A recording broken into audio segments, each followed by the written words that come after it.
So there is a lot to unpack in that special. So we're bringing in psychology expert Blanca Cobb. Blanca, it seems as if Chris Rock had a lot of anger when addressing the slap during the special. What were some of your takeaways from this? Well, the biggest takeaway for me is that he said that he didn't want to be a victim. He wasn't going to whine about it, cry about it. He wasn't going to go on and belabor the point that he took it. You know, he took it like the boxer Manny Pacquiao. Right? Pacquiao, thank you. So, you know, that he just took it. However, there was anger, and you could hear it in his tone of voice when he was talking about specifics, when it came to Jaden, when it came to Will Smith. And that is something that he just let out, but he let it out in a comedic venue.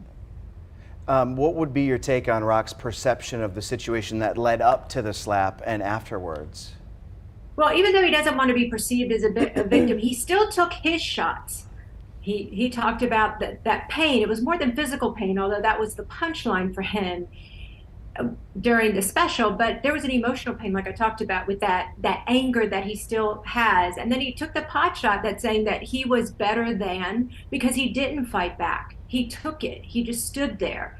And he talked about having parents and being raised, and the implication is being raised right, where Will Smith had a lack of impulse control, a lack of self-control that Chris Rock showed. So now that he's talked about this, Blanca, what do you think will happen next, or what do you hope will happen next?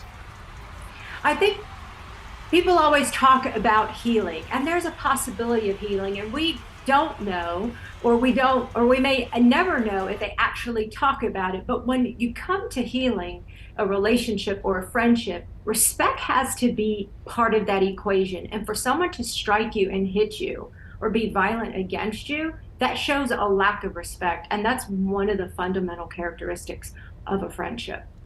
So we'll just have to see what happens.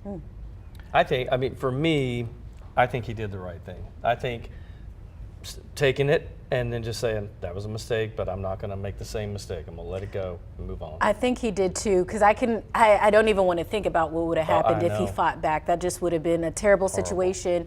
And I commend him, because I think your natural reaction if somebody gets physical is to get physical back. So that took a lot of strength for him in that moment to be able to just, you know, take a step back from everything. And actually, to be honest with you, it makes Will Smith look even worse because he just did the right thing, you know? I'm curious to see what Will Smith's response will be, Yes. or if he's just, you know, just dropping it. Like it's over and done with. But I'm curious to see what he will say, especially considering, you know, that Chris Rock talked about he was raised, you know, by parents that taught him how to do the right thing. So I like Will Smith as an actor. I always have. People make mistakes. I mean, in my opinion, I'll still watch a Will Smith movie. He made a mistake.